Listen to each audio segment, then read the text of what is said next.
I get an award and I get to hug Halle Berry. How bad could life be? Thank you, Halle, and thanks to Karen and God's Love We Deliver for making me a part of this event here tonight. Believe me when I say that it's a tremendous honor to be here with my fellow honorees, Richard Feldman, and my friend, the incredible Anna Wintour.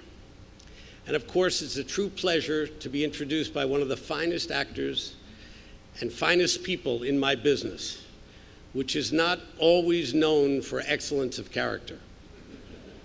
Halle Berry, on the other hand, is not only a wonderful artist, but throughout her career, she has been one of those few who have done everything she can to do good in the world. You just saw the video.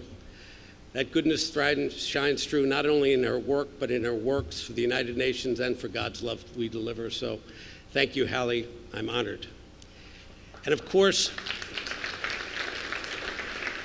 we are very fortunate to have you as a major star on the CBS television network. A little plug. This is an amazing and moving night and very special. I know we're all go to a number of these events, I do, every year where people are honored for essentially fictitious achievements in the name of organizations whose purpose is to be kind, foggy at best. It's a part of what we all do, but this night is so different. The work that God Loves does and is doing every day is truly unique, and it's irreplaceable and so necessary. If it were not being done every day by the wonderful staff, the cooks, the many volunteers who support this organization, and so many of the people in this room, well, then I don't know who else would do it. And we would be responsible for that, and our society would be considerably worse for it. As Anna mentioned, I started out as an actor. I lived here in New York and studied at the famous neighborhood playhouse. As these things go, most of my friends were actors too. We were also bartenders and waiters, of course. Some of us were better bartenders than we were actors, and I say that with all due humility. One thing was certain. We were a community, probably the tightest community I was ever a part of. We got to work when we could, we made ends meet, and we hung together. And then one by one, some of my friends began to get sick, and incredibly, to die right in the middle of their young, wonderful lives. It began slowly, then so much more quickly until around me there were people missing. It was terrible and it was frightening, and some of the best and the brightest were taken from us by AIDS. Friends so full of talent and full of life, it tore apart and diminished our community. All of a sudden, it seemed some of my best friends were gone, and others were suffering, and nobody really knew what to do.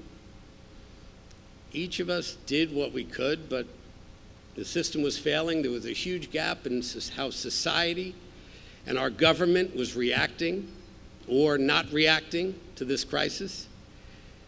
How could we help people on the kind of scale that was necessary? We didn't know what to do to help. The feeling of powerlessness and helplessness was overwhelming, but there was a remarkable person who had an idea, and Genghis Stone's small, very personal idea, delivering food and love to a friend back in 1985, has grown into this wonderful, miraculous organization that, as you've heard, has delivered over 12 million meals and has more than 8,000 dedicated volunteers, without charge, without fail, without pretense, and most importantly, with a great deal of care.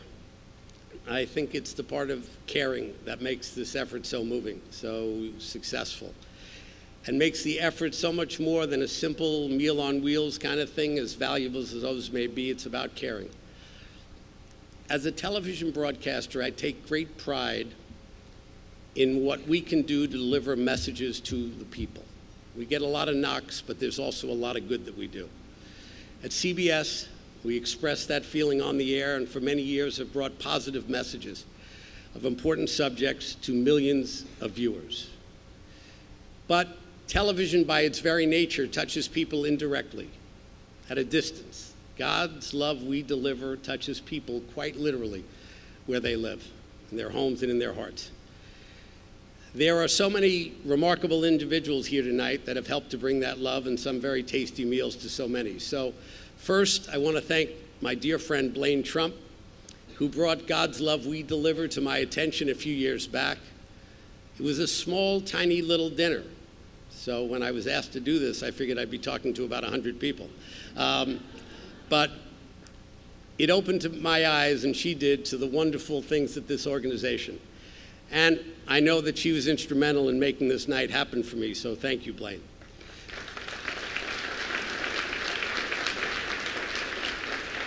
Thanks as well to the extraordinary Michael Kors. You've seen what miracles he has done. He's an incredible man. He's not only had a spectacular career, but he's given back so much. You put that care into action. Your dedication, your commitment, your enthusiasm is truly admirable. And finally, I'd like to say a special thank you to Anna, who is not only an icon in the fashion industry, not only one of the greatest executives working in the business today, but also a personal friend I've really enjoyed getting to know over the past few years. In addition, I should mention, in fairness, she also is the mentor and boss of my daughter, Sarah. I was flattered when I heard that Anna had suggested me for this award. I felt extremely undeserving, I'll be honest with you. There are so many people, many in this room, who have done more than I have. But as I learned from Sarah, when Anna calls, you better listen. So, here I am. All that remains to say is that I feel very grateful and very humble as I stand here tonight with all of you. Thank you very much for this honor.